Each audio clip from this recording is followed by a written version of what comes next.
साथियों नमस्कार नमस्कार, कैसे हैं आप सभी को बेहद प्यार भरा नमस्कार। उम्मीद है सारे साथी शानदार जबरदस्त जिंदाबाद होंगे, सारे भाई मेरे बेहतरीन होंगे, सारे के सारे शेर मेरे जल्दी से आ जाएं। अजय कुमार, साक्षी शर्मा जी, सभी को बेहद प्यार भरा नमस्कार है।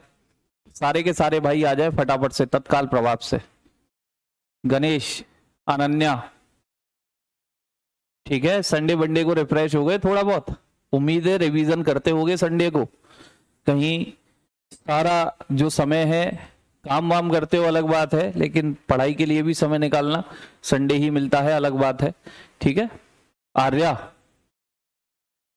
पुरुषोत्तम, क्या बात है भाई, नमस्कार नमस्कार, कैसे हैं सारे भाई मेरे, बढ़िया हो।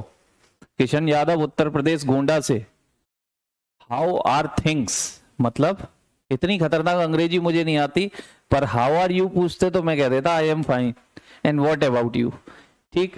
राम राम, अवध सिंह, अवध सिंह भाई, राशीष, प्रिया यादव, उमेश यादव, कैसे हैं। राजकिशोर, सीटू, चलिए बहुत बढ़िया। तो साथियों लास्ट जो हमने बात की थी वो संचित निधि, कंसोलिडेटेड फंड और आकस्मिक निधि पर बात की थी। इतना ही हुआ था, थम्स अप कीजिएगा। आर्टिकल 267 तक हुआ था। फिर मैंने आपसे कहा था कुछ आर्टिकल ऐसे आने वाले हैं जो एक साथ में आपके सामने डिस्कस करने वाला हूं, और वो कुछ ऐसे हैं कि टैक्स कौन लगाएगा, टैक्स कौन कलेक्ट करेगा, टैक्स का यूज कौन करेगा, ठीक। रोहित कुमार, चलिए बहुत बढ़िया। तो मैंने आपको 3 पॉइंट लिखे थे लास्ट क्लास में, शायद आपको याद आ रहा हो जाते जाते मैंने कहा था जो टैक्स होता है, जो कर होता है, जो गवर्नमेंट के द्वारा लगाया जाता है, ठीक। इस टैक्स में मैंने आपको कहा था कि मेरे साथियों 3 बातें आप याद करिएगा। एक होता है उद्ग्रहित, एक शब्द होता है उद्ग्रहित। उद्ग्रहित माने होता है लगाना, उद्ग्रहित माने होता है लगाना, लगाना यानी कि इम्पोज, इम्पोज बोलते हैं इसे इंग्लिश में, इम्पोज। एक शब्द मैंने आपसे बोला था कि एक शब्द और याद करना, इसे हम कहते हैं संग्रहित करना, संग्रहित, संग्रहित, संग्रहित। संग्रहित का मतलब होता है इकट्ठा, क्या भी कहते हैं इसे, इकट्ठा, इकट्ठा, या कह सकते हो जमा, जमा, ठीक। या वसूली, वसूली भाई, वसूलना, कि कौन वसूलेगा, ठीक है। और इंग्लिश में कहेंगे कलेक्ट, इंग्लिश में कहेंगे कलेक्ट। एक तीसरा शब्द बोला होगा मैंने कि इसका यूज यानी कि उपभोग, उपयोग, उपयोग कह लो, उपभोग कह लो, कौन करेगा भैया इसका यूज, इसका यूज या कंजप्शन कौन करेगा, या मेरे बाबू लोगों कंजप्शन कौन करेगा, कंजप्शन कौन करेगा। मैंने आपसे 3 शब्द बोले थे लास्ट क्लास में, जाते जाते जितना मुझे ध्यान आ रहा है, जितना मुझे ध्यान आ रहा है, इन 3 शब्दों का से रिलेटेड मैं आपसे बात करना चाह रहा था। गुस्सा मत करिएगा सुनील कुमार सर, संप्रभु राज्य के बारे में बता दो। बच्चे संप्रभु का मतलब होता है सिंपल सी बात, जो अपने डिसीजन लेने में फ्री हो, जिसके ऊपर कोई भी प्रेशर ना हो, ठीक है, जिसके ऊपर कोई भी प्रेशर ना हो, जो अपने डिसीजन लेने में फ्री हो। जैसे भारत सरकार को धारा 370 हटवानी थी तो भारत ने हटा दी, चाहे अमेरिका प्रेशर बनाता रहा हो, चाहे पाकिस्तान प्रेशर बनाता रहा हो कि जम्मू कश्मीर से धारा 370 नहीं हटेगी, विशेष राज्य का दर्जा बना रहेगा, हमें नहीं पसंद आया, हमने हटा दी। और अविनाशी और विनाशी संघ जो आप कह रहे हैं, अविनाशी का मतलब होता है जो टूट नहीं सकता, जैसे भारत, क्योंकि भारत राज्यों के बीच समझौते का परिणाम नहीं है, समझौते का। विनाशी संघ का मतलब होता है जो टूट सकता है। जैसे प्रैक्टिकल लाइफ में एग्जांपल दूं, शादी, शादी एक समझौते का संघ होता है। एक परिवार दूसरे परिवार से समझौता करता है कि हम एक नई पीढ़ी को आगे बढ़ाने में एक दूसरे का साथ देंगे। क्लियर। लेकिन वो टूट सकता है, वो विनाशी संघ है। लेकिन एक मां का एक बेटा, एक मां का एक बेटा जो उसी की कोख से जन्म लेके आया है, क्या मां कह देगी ये मेरा बेटा नहीं है, या बेटा कह देगा ये मेरी मां नहीं है? वो अविनाशी है। तो जो टूट नहीं सकता वो अविनाशी है, जैसे भारत वाला संघ। लेकिन अमेरिका वाला संघ आपस में समझौते से बना था। वो कैसा था? वो विनाशी संघ था। क्लियर। चलिए, तो मैंने कहा अब आगे बात बढ़ाते हैं। 267 तक की बात हो गई थी अपनी, आगे चीजों पर चलते हैं। और बच्चे यहां पर मैं आपको 5 आर्टिकल लाइन से बताऊंगा। देखिए,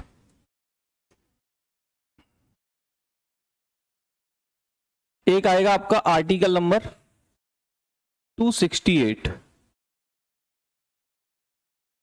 एक तो आर्टिकल 268 देखेंगे, यहां आर्टिकल 269 देखेंगे, आर्टिकल 269 देखेंगे, आर्टिकल 269 ए देखेंगे, आर्टिकल 269 ए, आर्टिकल 270 देखेंगे, आर्टिकल 270 देखेंगे, 270, और एक आर्टिकल देखेंगे हम 271, आर्टिकल 271, आर्टिकल 271। ये 5 आर्टिकल अपने को यहां पर देखने, ये 5 आर्टिकल अपने को यहां पर देखने।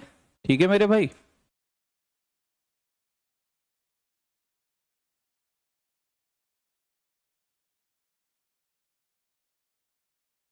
ये 5 आर्टिकल अपने को यहां पर देखने, और इन तीनों में मैं यहां पर मैं लिखता हूं एक बात टैक्स को लेकर के, टैक्स को लेकर के, कि टैक्स को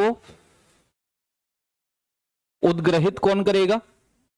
जो टैक्स होगा, जो कर होगा, जो कर होगा, उसे उद्ग्रहित, उद्ग्रहित पहले ही बता चुका हूं।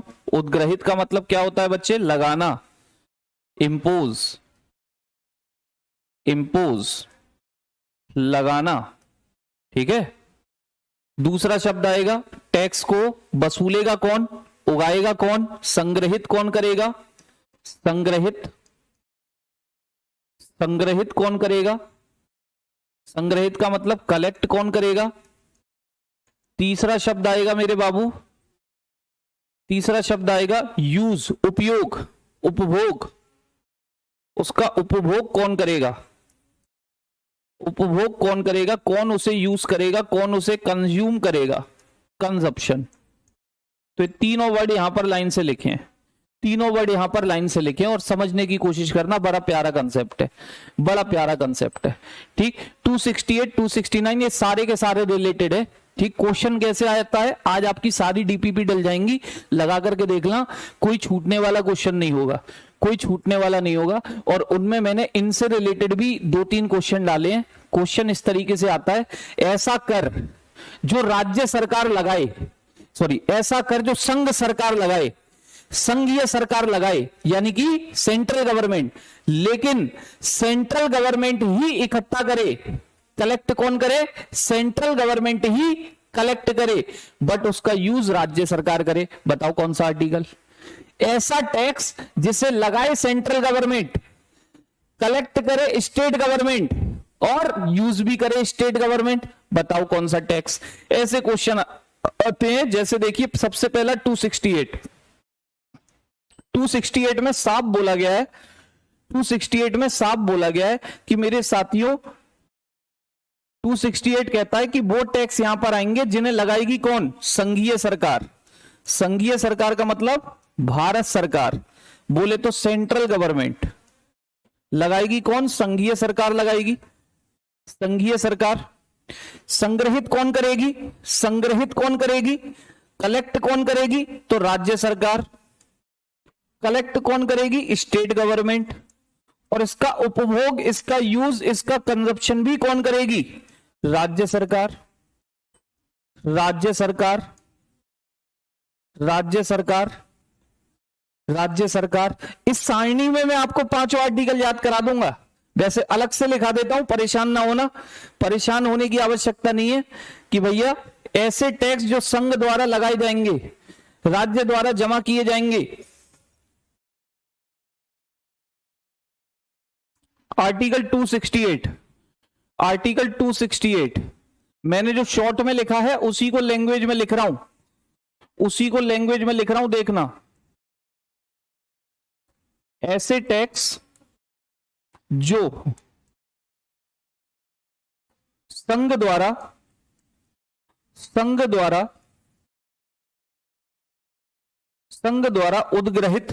उद्ग्रहित समझ गए होंगे आप सर। इंपोज, उद्ग्रहित माने इंपोज, कॉमा राज्य द्वारा संग्रहित यानी कि कलेक्ट, राज्य द्वारा संग्रहित, कलेक्ट व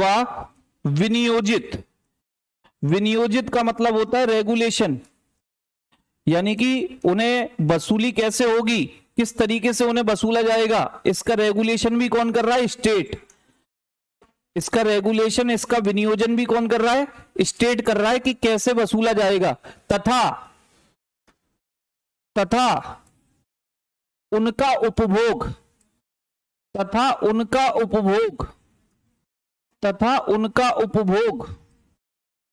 उपयोग या उपभोग राज्य द्वारा किया जाएगा, राज्य द्वारा किया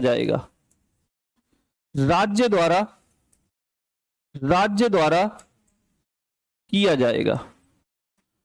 जो चीज वहां मैंने बिल्कुल शॉर्ट में लिखी है, जो बात मैंने वहां बिल्कुल शॉर्ट में लिखी है, वही बात यहां पर थ्योरी में लिखी हुई है। देख लीजिए, पढ़ लीजिए, कोई अंतर समझ में आपको नहीं लगेगा। यानी ऐसे टैक्स जो संघ लगाएगा, राज्य उनको उगाएगा, उसके उगाने के तरीके भी खुद ढूंढेगा, लेकिन यूज भी कौन करेगा, राज्य करेगा। यूज भी कौन करेगा, राज्य करेगा। ठीक है, यूज भी कौन करेगा मेरे बच्चे, राज्य करेगा। लेकिन मेरे साथियों, एक खास पॉइंट मैं आपको बताना चाहता हूं, एक खास पॉइंट मैं आपको बताना चाहता हूं। क्या कि मेरे बच्चे, सर भारत के अंदर दो तरह की चीजें हैं, इंडिया के अंदर दो तरह की चीजें हैं, एक है स्टेट और एक है सर केंद्र शासित प्रदेश यानी कि यूटी। आपने कहा स्टेट पर लगेगा, स्टेट पर लगेगा तो स्टेट ही उसे कलेक्ट करेगा, स्टेट ही उसे यूज करेगा। लेकिन सर यूटी पर लगा, यूटी पर लगा तब क्या होगा, यूटी पर लगा तब क्या होगा, केंद्र शासित प्रदेशों पर लगा तब क्या होगा। सर केंद्र शासित प्रदेश तो संघ के अधीन होते हैं, उनका मालिक तो राष्ट्रपति है, क्योंकि संघ का प्रमुख कौन होता है, राष्ट्रपति होता है, तो उनका मालिक तो सर राष्ट्रपति है। ठीक, तो बच्चे अगर केंद्र शासित प्रदेश पर लगेगा तो कौन सी सरकार ही लगाएगी, कौन सी सरकार ही उगाएगी, कौन सी सरकार ही उसे यूज में लेगी, कौन सी सरकार ही उसे यूज में लेगी। तो मेरे बालकों, भारत सरकार। तो एक खास पॉइंट लिख लेना, यूटी में ये संघ द्वारा इकट्ठा किए जाते हैं। डबल स्टार लगा के नोट डाल के ये पॉइंट जरूर लिख लीजिएगा, डबल स्टार लगा के नोट डाल के कैसे भी ये पॉइंट जरूर लिख लीजिएगा। संघ शासित प्रदेश यानी कि यूनियन टेरिटरी, संघ शासित प्रदेशों में, संघ शासित प्रदेशों में, संघ शासित प्रदेशों में ये टैक्स संघीय सरकार द्वारा इकट्ठा किए जाते हैं, संघीय सरकार द्वारा इकट्ठा किए जाते हैं, संघीय सरकार द्वारा इकट्ठा किए जाते हैं, संग्रहित किए जाते हैं। यानी इनका उपभोग कौन करेगी, इनका उपभोग संघीय सरकार ही करेगी, क्योंकि वही मालिक है यूटीज की, वही मालिक है यूटीज की। आई बात समझ में, आई बात समझ में। इसका मतलब मैं एक लाइन इसमें और ऐड कर सकता हूं अपनी तरफ से, अपनी तरफ से क्या ऐड करता हूं कि अर्थात ये टैक्स, अर्थात आर्टिकल 268 के टैक्स, 268 के टैक्स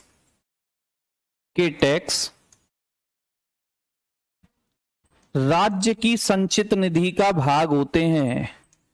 राज्य की संचित निधि का भाग होते हैं। स्टेट की जो कंसोलिडेटेड फंड होती है, क्योंकि भैया उसी में ही तो जमा होती थी इनकम, और जब इनका यूज कौन कर रहा है? सर राज्य कर रहा है। तो एक किसकी संचित निधि का भाग बन जाएंगे? सर राज्य की संचित निधि का भाग बन जाएंगे। लेकिन यूटीज पर, यूटी यानी कि केंद्र शासित प्रदेश, संघ शासित प्रदेश पर ये टैक्स संघ की संचित निधि का भाग होते हैं। संघ की संचित निधि का भाग होते हैं। संघ की संचित निधि का भाग होते हैं। संघ की संचित निधि का भाग होते हैं। संघ की संचित निधि का भाग होते हैं। बोलो बात क्लियर है? बोलो बात क्लियर है? बोलो बात क्लियर है? ठीक है, क्लियर है? समझ में आया? एक एग्जांपल लिख लेना, बार बार पेपरों में यही आता है। मैं आपको इकोनॉमी पढ़ाने नहीं बैठा हूं, लेकिन आप एक एग्जांपल फिर भी इसका लिख लेना मेरे साथियों। स्टाम्प ड्यूटी इसका एग्जांपल होगा सबसे बढ़िया। संघ सूची का स्टाम्प शुल्क एग्जाम्पल सबसे अच्छा यही चलता है। यही आपको जो क्वेश्चन भी दूंगा मैं एक डीपीपी में, उसमें भी यही क्वेश्चन होगा, देख लीजिएगा। और बाबू पीसीएस का आया हुआ क्वेश्चन है ये, पीसीएस का, ठीक है। संघ सूची में वर्णित स्टाम्प ड्यूटी या स्टाम्प शुल्क, संघ सूची में वर्णित, संघ सूची में मिलता है, ये लगा रही है संघीय सरकार लगा रही है, लेकिन कलेक्शन और इसका यूज दोनों कौन कर रही है? State government. यूटीज में ये संघ को मिल जाएगा, क्योंकि यूटी की मालिक कौन होती है? संघीय सरकार।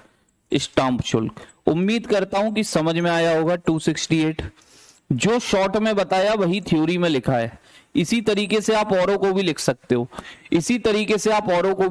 हो, तो मैं औरों में लिखूंगा नहीं, जिससे कि आपको कोई दिक्कत, समस्या, परेशानी ना हो, ठीक है। औरों में मैं लिखूंगा नहीं। Kishan Kumar help me. PUBG खेल रहे हो बच्चे? बोलो ना, क्या कहना चाह रहे हो? बोलो ना। पबजी में मांगते हैं ऐसे तो हेल्प। अब कोई साथी आपको बैंडेज दे देता है, लगा ले भैया, ठीक है। बोलिए क्या दिक्कत है? समझ में आया? और आर्टिकलों में मैं लिखूंगा नहीं, क्योंकि शब्द वही हैं। देखो पहली लाइन में मैंने लिखा था कि उद्ग्रहित यानी लगाएगी कौन? संघीय सरकार, तो यहां लिखा है कि संघीय सरकार द्वारा लगाए। दूसरी में मैंने लिखा संग्रहित कौन करेगी, कलेक्ट कौन करेगी? राज्य सरकार, तो लिखा है राज्य सरकार द्वारा संग्रहित व विनियोजित। तीसरी में मैंने लिखा उपभोग कौन करेगी? राज्य सरकार, तो यहां भी लिखा कि राज्य सरकार द्वारा उपभोग किए जाएंगे। सेम है। वाल्मीकि सोंदिया जी कह रहे हैं क्लास नहीं चल रही है, ऐसा कैसे हो जाएगा? मैं वैसे ही बोल रहा हूं यहां पर। अखंड प्रताप सर प्लीज, क्या कह रहे हैं? बोलिए बच्चे, जल्दी बोलिए यार, फिर आगे भी बढ़ना है। किशन कुमार ने हेल्प मी के बाद बोला ही नहीं। अखंड प्रताप कह रहे हैं, अखंड प्रताप क्या समझ में नहीं आता है? क्या समझ में? 268 के तहत कुछ शुल्क केंद्र सरकार द्वारा लगाए जाते हैं, जैसे कि स्टाम्प। बिल्कुल सही बच्चा, बस इतना लिखा है, कुछ भी नहीं है। 268 बस इतना कह रहा है कि ऐसे टैक्स यहां पर हैं कि लगाएगी संघ सरकार, उन्हें कलेक्ट करेगी राज्य सरकार, और उनका यूज भी राज्य सरकार करेगी। बस इतना सा लिखा है। यूटीज में संघीय सरकार मालिक होती है, तो यूटीज में संघीय सरकार खुद इकट्ठा करेगी। इसका मतलब है कि 268 में जो टैक्स हैं वो राज्य सरकार उपयोग कर पा रही है, मतलब वो किसकी संचित निधि के भाग होंगे? सर राज्य की संचित निधि के भाग होंगे। लेकिन यूटीज पर संघ मालिक है, तो किसके भाग होंगे? संघ की संचित निधि के भाग होंगे। बताओ इसमें कोई दिक्कत? एमडी आशिक कह रहे हैं सर नेटवर्क प्रॉब्लम। खुशबू जी लास्ट क्या लिखा है? लास्ट लिखा है स्टाम्प ड्यूटी, स्टाम्प शुल्क, एग्जाम्पल के तौर पर, ठीक। आर्या सिंह आपका क्या मैसेज है? आपका तो दिख ही नहीं रहा, ऊपर निकल गया क्या? वाल्मीकि भाई को तो क्लास ही नहीं दिख रही है मेरे भाई। क्या दिक्कत समस्या आ गई आज? आर्या सिंह, आर्टिकल 268(7)(1) में आर्टिकल 115 और आर्टिकल 116 की बात की गई है, वो क्या है? अरे बाबू बस इतना याद रखो कि वो संचित नदी की बात कर रहा है, वो सॉरी आकस्मिक नदी की बात है, और आकस्मिक नदी संसद से ही तो रिलेटेड होती है, संसद ही तो बनाती है। यही 115 और 116 में लिखा हुआ है कि भाई इमरजेंसी कंडीशनों के लिए एडवांस में एक फंड बनाया जाएगा जिसका नाम होगा कंसोलिडेटेड फंड। बस इतनी सी बात है, ठीक। चलिए, तो ये हो गया 268। अब बच्चे 269 पर चलते हैं, 269 पर चलते हैं, नहीं तो आपकी तो ऐसे प्रॉब्लम आती रहेंगी। चलिए, 269 में कौन से टैक्स आते हैं? 269 में वो टैक्स आते हैं मेरे बच्चे जिन्हें लगाएगी कौन? जिन्हें लगाएगी कौन? संघीय सरकार। जिन्हें लगाएगी कौन? संघीय सरकार। जिन्हें कलेक्ट कौन करेगी? संघीय सरकार। और जिनका यूज कौन करेगी? राज्य सरकार। 268 में वो टैक्स आते हैं जिन्हें लगाएगी कौन? संघीय सरकार। कलेक्ट भी कौन करेगी? संघीय सरकार। और यूज कौन करेगी? राज्य सरकार। यूज कौन करेगी? राज्य सरकार। ठीक है, समझ में आया? तो आ जाओ, इसे भी उसी तरीके से एक बार और लिख देता हूं तो आपको भैया आगे से याद रखना, इसी तरीके से आप इन्हें लिख सकते हैं। 269 ऐसे टैक्स जो संघ द्वारा उद्ग्रहित का मतलब बता चुका हूं, इम्पोज यानी कि लगाना। संघ द्वारा उद्ग्रहित, संघ द्वारा संग्रहित व विनियोजित, संघ द्वारा संग्रहित व विनियोजित। संग्रहित माने कलेक्ट, विनियोजित यानी, विनियोजित का मतलब रेगुलेशन कि किस तरह से कलेक्ट करने हैं, व विनियोजित तथा राज्य द्वारा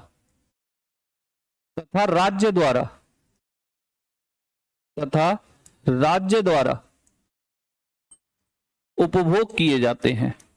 राज्य द्वारा उपभोग किए जाते हैं। राज्य द्वारा उपभोग किए जाते हैं। राज्य द्वारा उपभोग किए जाते हैं। इसका मतलब है सर वहां संघ ही लगा रही थी, यहां भी लगाया संघ ने, लेकिन वहां कलेक्ट कौन करती थी? राज्य सरकार। यहां कलेक्ट कौन कर रही है? संघीय सरकार। और सौंप किसे रही है? राज्यों को, क्योंकि उनके लिए है, ठीक, उनके लिए। इसका मतलब हुआ वही पॉइंट यहां भी मेंशन होगा कि सर मान लो यूटीज में अगर ये टैक्स लगेगा, केंद्र शासित प्रदेशों में ये टैक्स लगेगा, तो केंद्र शासित प्रदेशों में टैक्स बच्चे कौन वसूलेगी? सर वहां तो राज्य सरकार है ही नहीं, वो तो संघ के अधीन है। यूटीज किसके अधीन है? सर राष्ट्रपति मालिक है, संघीय सरकार है, यानी कि यूटीज पर कौन वसूलेगी? सर संघीय सरकार। लेकिन यूटीज पहले ही बता चुका हूं केंद्र शासित प्रदेश, लेकिन यूटीज इन्हें संघीय सरकार द्वारा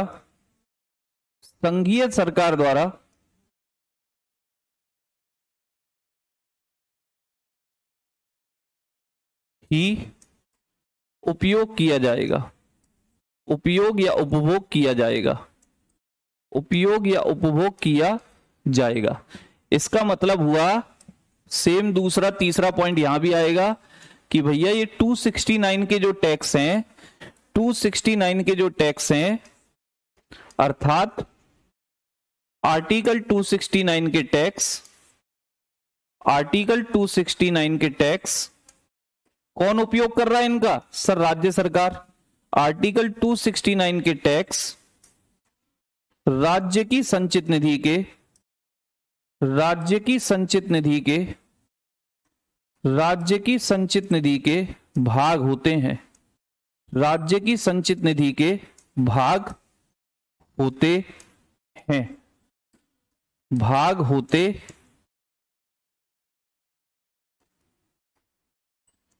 ठीक है भैया, लेकिन किसको छोड़कर? सर यूटीज को छोड़कर, क्योंकि यूटीज में तो कौन वसूलेंगी, यूटीज में तो सारी शक्ति किसके पास, सर संघ सरकार के पास। तो ब्रैकेट में लिख लेना यूटीज को छोड़कर। जैसे पिछले वाले आर्टिकल में बताया था ना, यूटीज पर लगेगा तो ये किसकी संचित निधि का भाग होगा, सर संघ सरकार की का होगा। किसकी का होगा, संघ सरकार की का होगा। निशात भी कह रहे हैं कि मेरी क्लास नहीं चल रही है। क्या बच्चे वास्तव में क्लास नहीं चल रही है क्या, वीडियो नहीं चल रही है क्या, वीडियो नहीं चल रही है क्या, इतना बोलें, इतना बोलें, क्या वास्तव में वीडियो नहीं चल रही है, बोलिए।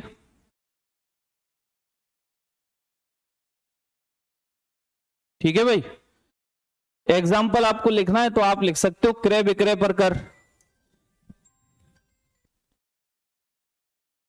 पारेषण पर, पारेषण का मतलब होता है कंसाइनमेंट। एग्जाम्पल क्रय विक्रय, क्रय माने होता है परचेज, विक्रय माने सेल, क्रय विक्रय पर कर। तो क्रय विक्रय पर जो टैक्स लगता है, सेल परचेज पर जो टैक्स लगता है भैया, वो यहां पर आ जाता है। और साथ में पारेषण, पारेषण समझते हैं, मान लो मेरा एमपी से कोई कंसाइनमेंट आया, कोई माल आया, मेरा एमपी से कोई पारेषण आया, कोई कंसाइनमेंट आया, तो मुझे क्या देना होगा, टैक्स देना होगा, कंसाइनमेंट, कंसाइनमेंट, कंसाइनमेंट। ठीक है, कंसाइनमेंट कहते हैं ना, मूवीज देखी होंगी आपने, मूवीज, मूवीज में कहते हैं कि भाई कंसाइनमेंट आ रहा है, बहुत बड़ा कंसाइनमेंट आ रहा है। 269 कृषि भूमि के अलावा अन्य संपत्ति पर उत्तराधिकार शुल्क, संपदा शुल्क, टर्मिनल कर, रेलवे किराया। क्या बात है, कृषि भूमि, कृषि भूमि तो बच्चे राज्य सरकार लगाएगी ना, उमेश यादव, राज्य सरकार लगाएगी ना भूमि वाला, तो इसीलिए है। समझ में आया, समझ में आया 269, बताओ। ठीक है, थोड़ा सा ही अंतर है 268 269 में। 268 में भी संघ लगा रही है, 268 में भी संघ लगा रही है, 269 में भी संघ लगा रही है, लेकिन कलेक्शन 268 में राज्य सरकार, 269 में संघ सरकार। ठीक, बाकी दोनों में ही राज्य सरकार ही उपयोग करेगी, यूटीज वाला संघीय सरकार करती है। ठीक, चलिए, राहुल जी कह रहे हैं चल रही है सर क्लास, फिर क्या दिक्कत आ रही है। 269 ए पर चलते हैं। देखो बच्चे, पहली बात तो ए लिखा हुआ है, और मैंने आपसे कहा था कि आपका जो संविधान है, आपका जो कॉन्स्टिट्यूशन है, वो बच्चे नंबर्स पे बना हुआ है, एबीसीडी का उसमें यूज नहीं है। अगर कैपिटल एबीसीडी आता है तो समझ जाओ कि कहीं ना कहीं ये जोड़ा गया होगा। और ये 269 ए जो है, ये कब से जोड़ा गया, 101वां संविधान संशोधन, कॉन्स्टिट्यूशनल अमेंडमेंट 2016 से जोड़ा।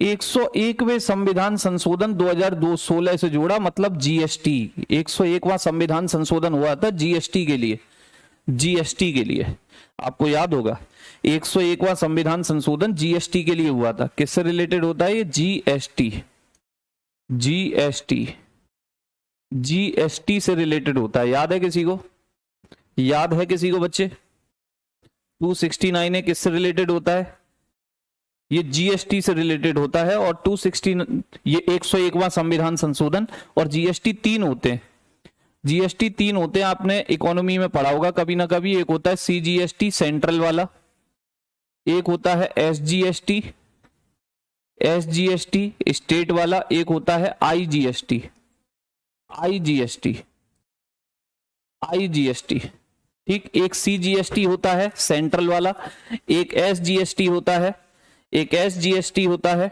और एक होता है आईजीएसटी। सी यानी कि सेंट्रल गवर्नमेंट लेगी, एस यानी कि स्टेट गवर्नमेंट लेगी। आईजीएसटी क्या होता है, जैसे मान लो मेरी यूपी में साइकिल बनाने की फैक्ट्री है, यूपी में, और मैं यूपी में साइकिल बेचता हूं, यूपी में साइकिल बेचता हूं, तो मेरे ऊपर 2 जीएसटी लगेंगे। एक तो सीजीएसटी दूंगा मैं सेंट्रल गवर्नमेंट को, अगर मैं यूपी में साइकिल बनाता हूं और यूपी में ही बेचता हूं, यूपी में ही बेचता हूं, तो मुझे 2 जीएसटी देने हैं, सीजीएसटी, एसजीएसटी। एस किस पे जाएगा, यूपी गवर्नमेंट पे, यूपी गवर्नमेंट पे। ये तब होगा जब मैं यूपी में साइकिल बना के यूपी में ही बेच रहा हूं, तो मैं 2 टैक्स दूंगा। लेकिन अगर मैं यूपी में साइकिल बनाने का मेरा कारखाना है और मैं बेचने चला गया एमपी, मैं बेचने चला गया एमपी, तो मुझ पे कौन सा भी जीएसटी लग जाएगा, मुझ पे कौन सा भी जीएसटी लग जाएगा, आईजीएसटी, क्योंकि ये लेगी मुझसे एमपी गवर्नमेंट, वो फ्री में थोड़ी बेचने देगी मुझे।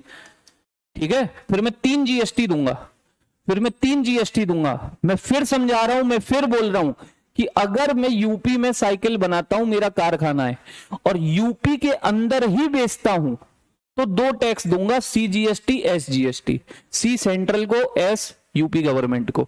लेकिन यूपी में साइकिल बना करके एमपी भी बेचने चला गया, वेस्ट बंगाल भी चला गया, पंजाब भी चला गया, हरियाणा भी चला गया, राजस्थान भी चला गया, तो भैया वहां की गवर्नमेंट पागल नहीं है जो मुझे फ्री में बेचने दे, उसको भी टैक्स चाहिए होगा। कौन सा? आईजीएसटी।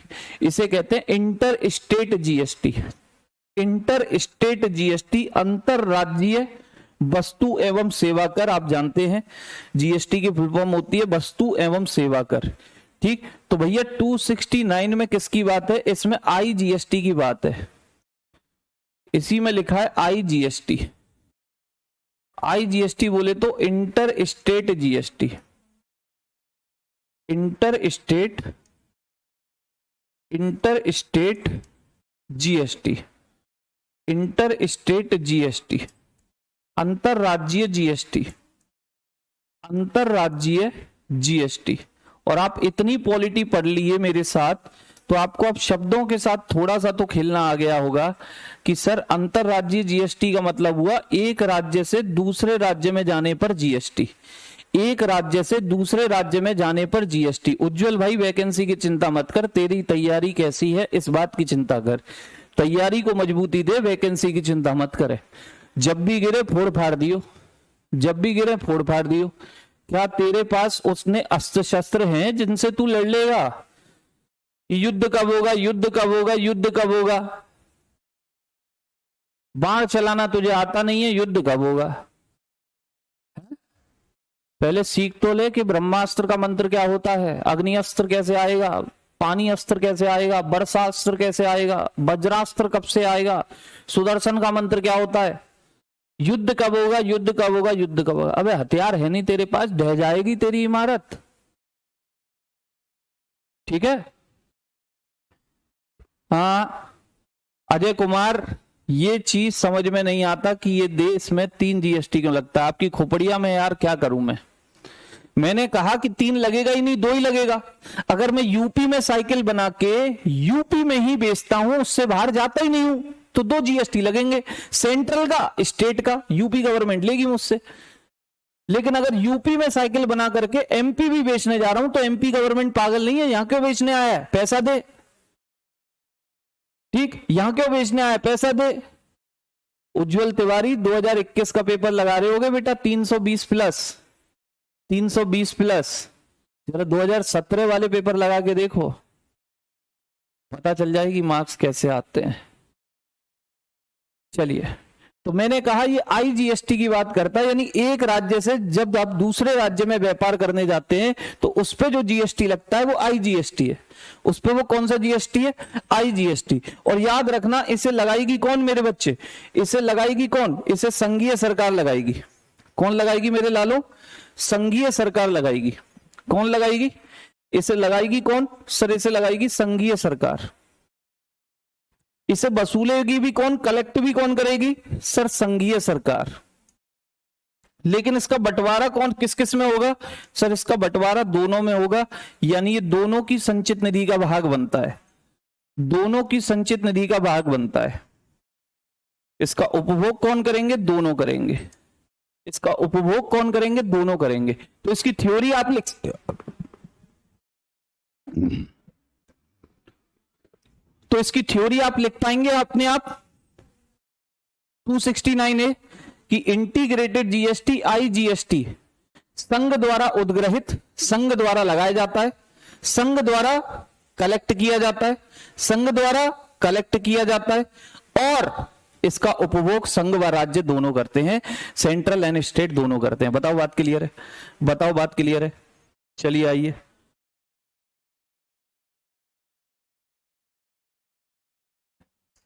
मैंने कहा 269A आर्टिकल 269A, 269A अंतरराज्यीय जीएसटी, अंतरराज्यीय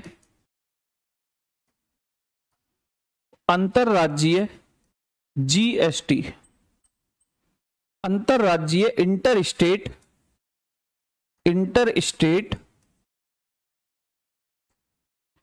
जीएसटी। ठीक है, जिसे आप आईजीएसटी भी बोल सकते हैं, जिसे आप आईजीएसटी भी बोल सकते हैं। इसकी बात करता है 269A और साफ बोला गया है कि भैया इसका इसे संघ द्वारा उद्ग्रहित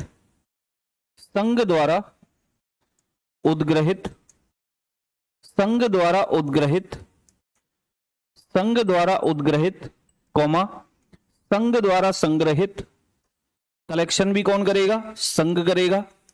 कलेक्ट भी कौन करेगा? संघ करेगा। और कैसे किया जाएगा कलेक्ट, इसका भी रेगुलेशन भी कौन करेगा? संघ करेगा। संघ द्वारा संग्रहित व विनियोजित, संघ द्वारा संग्रहित व विनियोजित, कलेक्ट एंड रेगुलेशन, और इसका उपभोग,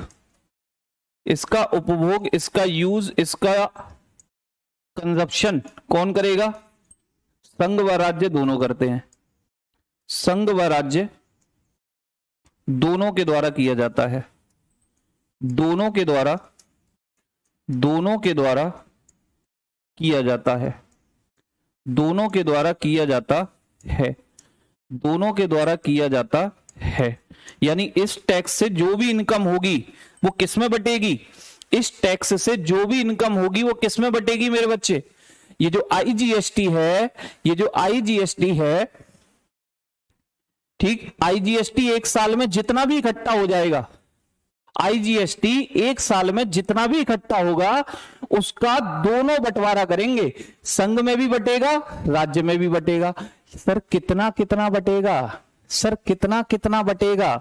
मुद्दा यहां फंस गया, क्योंकि इससे पहले के जो 2 पॉइंट थे, इससे पहले के जो 2 पॉइंट थे उसमें आपने साफ देखा था,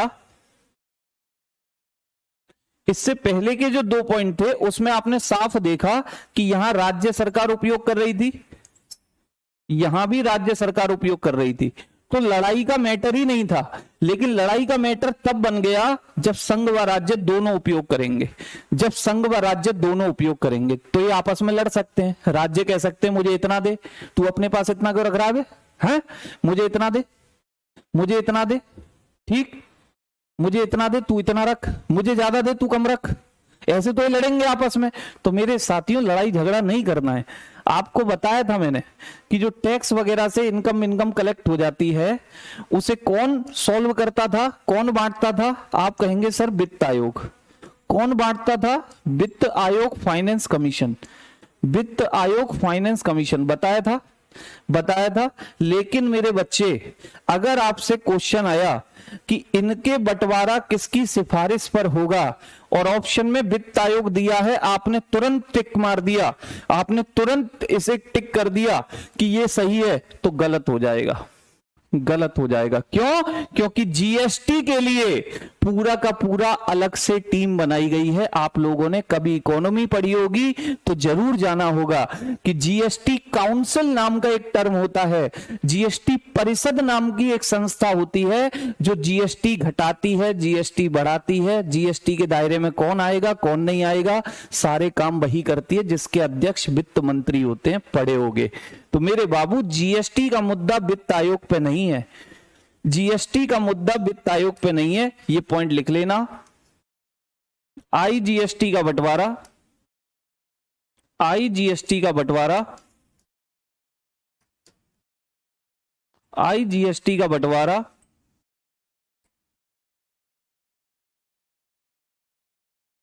संघ व राज्यों में, संघ व राज्यों में, राज्यों में GST council, GST council, GST council bracket में लिख लेना जीएसटी परिषद, जीएसटी परिषद की सिफारिश पर, जीएसटी परिषद की सिफारिश पर, जीएसटी परिषद की सिफारिश पर संसद द्वारा पार्लियामेंट द्वारा विधि यानी कि कानून बनाकर किया जाता है। संसद द्वारा कानून बनाकर, संसद द्वारा विधि बनाकर किया जाता है, विधि बनाकर किया जाता है। यानी कानून इसके लिए कौन बनाएगी? संसद बनाएगी। किसकी सिफारिश पर? GST council. जीएसटी काउंसिल ने कह दिया कि भैया केंद्र का पार्ट ज्यादा होगा तो ज्यादा होगा, केंद्र का हिस्सा कम होगा, राज्यों का ज्यादा होगा तो राज्यों का ज्यादा होगा। तब जाकर के संसद बनाएगी विधि और टैक्स का हो जाएगा इस वाले का बंटवारा, टैक्स का हो जाएगा इस वाले का बंटवारा। जीएसटी काउंसिल का हेड कौन होता है? याद रखना, जीएसटी काउंसिल का हेड हमेशा होता है वित्त मंत्री, यानी हाल फिलहाल में कौन होंगी? निर्मला देवी सीतारमण। जीएसटी काउंसिल का हेड हमेशा वित्त मंत्री होता है, वित्त मंत्री, फाइनेंस मिनिस्टर। ठीक है, क्लियर है? सोनम जी की क्लास नहीं चल रही क्या? और बच्चों की चल रही है क्या? और बच्चों की चल रही है? क्या दिक्कत है भाई? आज पहले ऐसा नहीं बोला किसी बच्चे ने कि क्लास नहीं चल रही है, आज ही ज्यादा शिकायतें आ रही हैं, आज ही ज्यादा शिकायतें आ रही हैं। बोले क्लियर है भाई?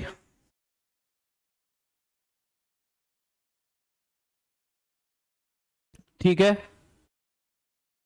क्या और बच्चों की भी क्लास नहीं चल रही है? एक बार बोल देंगे तो। अभी तक मैंने आपको क्या क्या बताया? मैंने आपसे कहा कि टैक्स में तीन चीजें होती हैं, लगाना, उगाना और उपयोग। ठीक, लगाना यानी कि उद्ग्रहित, इम्पोज, उगाना यानी कि इकट्ठा करना, वसूलना, संग्रहित करना, कलेक्ट। ठीक, उपभोग या उपयोग, यूज या कंजप्शन, जो आप कहना चाहें। 5 आर्टिकल ये एक दूसरे से रिलेट होके चलते हैं। आर्टिकल 268 में बोला है कि भाई ऐसे टैक्स होंगे जो किसके द्वारा लगाए जाएंगे? संघ सरकार, लेकिन उन्हें उगाएगी कौन, वसूलेगी कौन? राज्य सरकार। उससे कैसे उगाना है, विनियोजित भी कौन करेगी? राज्य सरकार। और उपयोग भी कौन करेगी? राज्य सरकार। Stamp duty. ठीक, लेकिन यूटीज वाला याद रखना पॉइंट, यूटीज में कौन करेगी? यूटीज में उपयोग कौन करेगी? संघीय सरकार। वो वहां संघ की संचित निधि का भाग होता है, लेकिन राज्यों में राज्य की संचित निधि का वही यूज करेंगे। 269 में भी सेम है लेकिन थोड़ा सा अलग है। लगाएगी संघीय सरकार, उगाएगी भी संघीय सरकार, वहां राज्य सरकार उगा रही थी, लेकिन यूज कौन करेगा? राज्य। अब यूटीज में कौन करेगा? तो ये संघीय सरकार। राज्यों में ये राज्य की संचित निधि का भाग, लेकिन संघ में कौन उपयोग करेगा? संघीय सरकार। तो वहां हो जाएगी संघीय संचित निधि का भाग। 269A में क्या लिखा है? 101वें संविधान संशोधन 2016 से आया। आईजीएसटी है, इंटर स्टेट जीएसटी। एक राज्य से दूसरे राज्य में जब आप सेवाएं देते हैं, माल सप्लाई करते हैं, तब लगता है। ठीक, इसे संघीय सरकार लगाएगी, संघीय सरकार उगाएगी और संघ राज्य दोनों इसका उपभोग करेंगे, यूज करेंगे।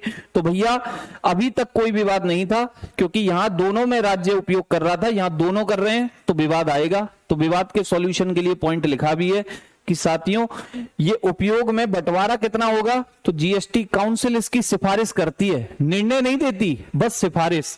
उस सिफारिश पर संसद लगाएगी मोहर, संसद मोहर लगाएगी कि हाँ भाई ये ठीक है, इतना हिस्सा राज्यों का, इतना हिस्सा केंद्र, इतना हिस्सा केंद्र का। बताएं बात क्लियर है? बताएं बात क्लियर है? सोनम जी क्लब बच्चे पहले मुझे बताइए क्लास चल रही है कि नहीं चल रही? दिक्कत आ रही है क्या? आज इतनी ज्यादा शिकायतें पहले नहीं आई हैं, इतनी ज्यादा शिकायतें पहले नहीं आई हैं किसी भी क्लास में अभी तक कि क्लास नहीं चल रही है, क्लास नहीं चल रही है। 2017 भी आ गया, ला गया 290 प्लस। क्या बात है, बहुत बढ़िया। और बढ़िया मेहनत करो, हम तो कह रहे हैं बहुत बढ़िया करो। सबका टारगेट 300 प्लस ही होना चाहिए, 300 प्लस ही होना चाहिए। ठीक है, और संविधान मूल विधि इसकी गारंटी मेरी है कि मैं आपको पूरे में से पूरे नंबर दिलवाऊंगा, पूरे में से पूरे। एक मार्क्स, एक क्वेश्चन ऐसा नहीं छोड़ूंगा जो पेपर में आए और आपसे पढ़ा हुआ ना हो, आपसे पढ़ा हुआ ना हो। नहीं चल रही है, अरे यार क्या दिक्कत समस्या आ गई आज। समझ में आया बच्चे? खैर यहां तक की मुझे यहीं तक बताओ, मैं ज्यादा आगे बढ़ा भी नहीं रहा, मुझे यहीं तक बताओ समझ में आया? यहां तक का समझ में आया 269A तक का? कल मैं आपको ज्यादा से ज्यादा कंटेंट देने की कोशिश करूंगा और परसों ताकत लगा के इसे खत्म करूंगा। परसों ताकत लगा के मैं इसे खत्म करने की पूरी कोशिश है। केंद्र राज्य संबंध, उम्मीद करता हूं ऐसे केंद्र राज्य संबंध आपने पहले नहीं पढ़े होंगे, बोले ठीक है?